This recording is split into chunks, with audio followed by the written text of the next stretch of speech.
Mezzo del camin. O să treacă toate.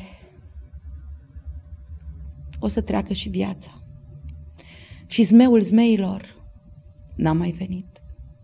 Iar eu am obosit să-mi tot inventez peisajul și întâmplările, iubirile și decepțiile, revolta și lașitatea și toate celelalte teme din lucrarea de diplomă a filologului premiant.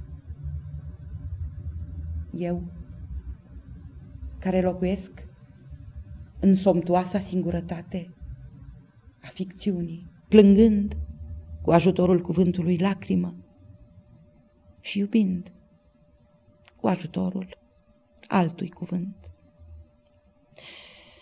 În fine, eu, care am ajuns un simplu pronume în propriul meu text, atât de urât, îmi e mie cu mine, cu mine, cu mine.